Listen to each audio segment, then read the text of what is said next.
10-kerroksista pilvenpiirtäjää on tulessa. Uhrien määrästä ei ole tietoja. Meillä on nyt puhelimen päässä Ylen Yhdysvaltain kirjeenvaihtaja Reijo, olet kadulla. Aivan tietoa ei ole siitä, miten paljon uhreja tässä iskussa on tullut. Yhdysvaltain liittovaltion poliisi kertoi hetki sitten, että kyseessä on liittovaltion poliisi. Nämä kaksi konetta törmäsivät World Trade Centerin pilvenpiirtäjiin 18 minuutin välein noin 45 minuuttia sitten, ja molemmat pilvenpiirtäjät ovat tällä hetkellä tulessa. Mutta kuten sanottu, miten paljon uhreja tämä isku vaati, siitä ei ole vielä tällä hetkellä tietoa. Mitä näet ympärilläsi? Siitä ei ole vielä tällä hetkellä tietoa. No osaatko sanoa, onko siellä Manhattanilla syntynyt jo täysi kaos? Koneet on suljettu, mutta kuten sanottu, sinne ei ole asiaa, joten en pysty sanomaan, mikä siellä on tilanne.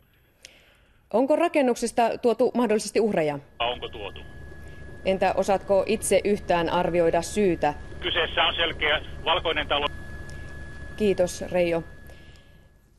Ylen ulkomaantoimituksen päällikkö, onko sinulla jotain uutta tietoa? No aivan nämä viimeisimmät tiedot, Marjo, jos tässä lyhyesti käydään lävitse, niin CNBC-televisioyhtiö on antanut ensimmäisen arvion loukkaantuneiden määrästä, ja siellä puhutaan ainakin loukkaantuneesta. Tähän ei ole olemassa vielä minkäänlaista varmempaa tietoa eikä varmistusta, mutta 12 minuuttia vaille 9 paikallista aikaa aamulla. 12 vaille 9 seuraava kone osui 6 minuuttia yli 9. Ja jos meillä vain suinkin on mahdollista kaivaa nyt jostakin Boeing 737 tai sitten Airbus matkustajakone.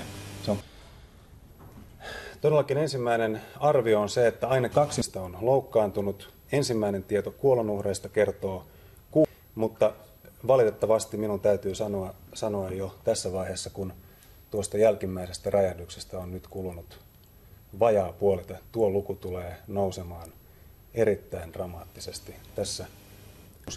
Tätä ei ole vielä virallisesti myöskään vahvistettu, mutta FBI on ensimmäisessä lausunnossaan ilmoittanut, että noin vapaasti suomennettuna, että tässä on onnettomuus.